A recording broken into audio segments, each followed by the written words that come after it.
ये कथाएं पूरी तरह से कल्पना पर आधारित है। इनमें वर्णित स्थान, पात्र, घटनाएं और रहस्य वास्तविक नहीं है। किसी भी व्यक्ति, स्थान या घटना से इनका कोई संबंध नहीं है।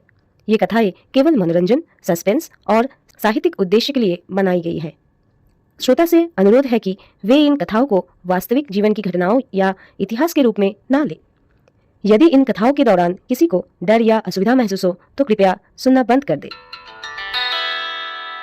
कुछ लोगों की उम्र किसी भी तरह ठीक ठीक समझ में नहीं आती।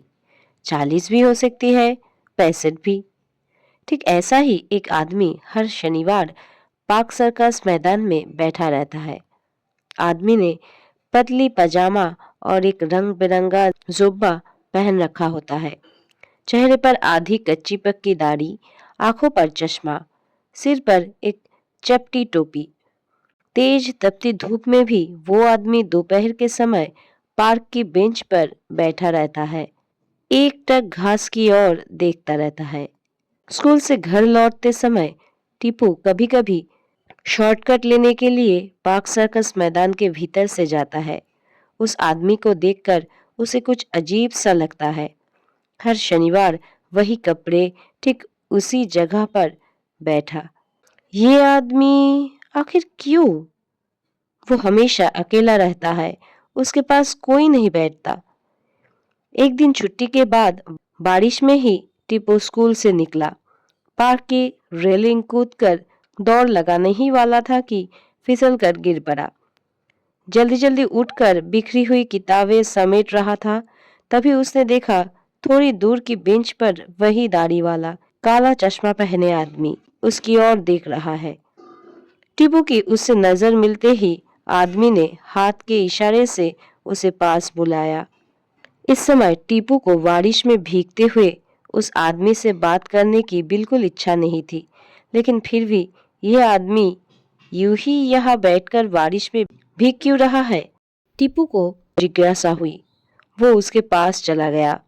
आदमी बोला, इस्टुम किस्टुम द्रुक द्रुक। ये फिर कैसी भाषा है? क्या ये आदमी कवली वाला है? चेहरा देखकर तो ऐसा नहीं लगता। आदमी का शरीर दुबला पतला है।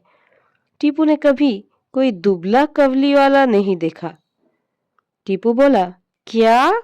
हम नहीं जानता। इस बार आदमी ने 2 उंगलियां उठाकर पूछा, हिंदी, बंगाली? टीपू ने कहा, हिंदी। अब आदमी टूटी फूटी उच्चारण में बोला, ठीक है, मैं हिंदी जानता। ये लीजिए खोका बाबू, चॉकलेट खाइए। आदमी ने अपने जुब्बे के जेब से आधी टूटी हुई चॉकलेट का एक टुकड़ा निकालकर टीपू की ओर बढ़ा दिया। टीपू को हंसी आ गई। क्या आदमी ने उसे कक्षा 6-7 के लड़कियों जैसा छोटा बच्चा समझ लिया है? बहला फुसला कर नींद का दवा मिली चॉकलेट खिला देगा और फिर चोरी कर ले जाएगा। टीपू अब कक्षा 9 में पढ़ता है। वो चाहते तो इस दुबले आदमी को लात मारकर गिरा सकता है। टीपू ने कहा, मैं चॉकलेट नहीं खाऊंगा।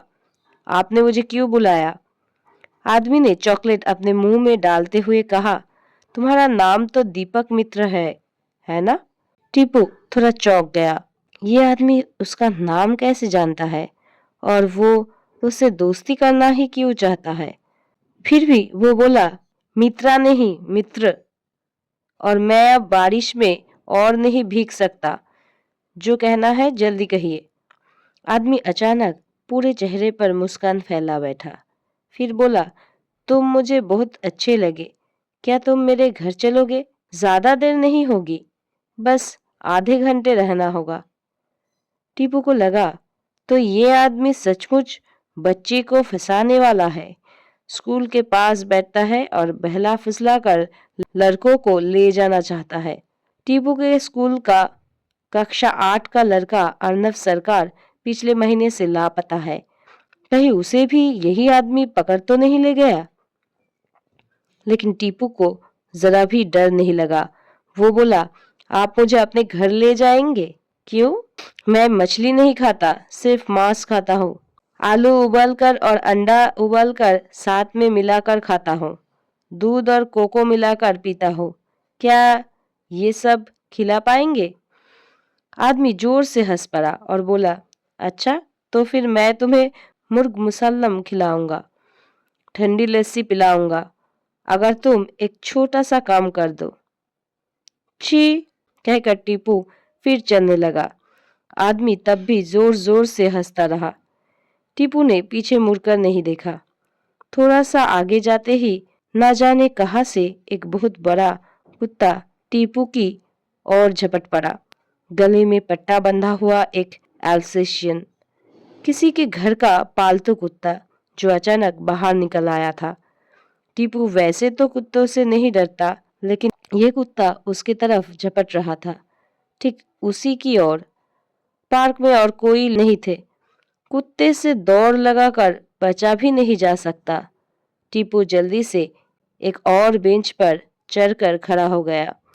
कुत्ता जैसे ही वहां पहुंचकर टीपू पर झपटने ही वाला था, तभी लाल रंग की एक रस्सी का फंदा आकर कुत्ते की गर्दन में पड़ गया। टीपू ने देखा, वही काला चश्मा पहने आदमी रस्सी घुमा फिराकर कुत्ते को बांध चुका है। फिर वो कुत्ते को खींचते हुए अपने पास लाया, उसकी गर्दन से फंदा खोला और उसके सिर पर एक थपकी मारकर बोला, जा भग। इतना बड़ा कुत्ता बुरी तरह डर गया, पूंछ दबाकर जान बचाकर दौड़ता हुआ भाग गया। आदमी ने फिर टीपू की ओर हाथ के इशारे से बुलाकर कहा, इधर आओ दीपक बाबू। टीपू बोला, थैंक यू, मुझे घर लौटने में देर हो रही है। आदमी खड़ा होकर बोला, डरो नहीं दीपक बाबू, 1 मिनट ठहरो, एक बात कहनी है। मैं तुम्हें एक चीज देना चाहती हूँ, बहुत कीमती चीज। जो कहानी आप सुन रहे थे उसका नाम है वो अजीब आदमी, पार्ट 1। राइटर सुनील गंगोपाध्याय।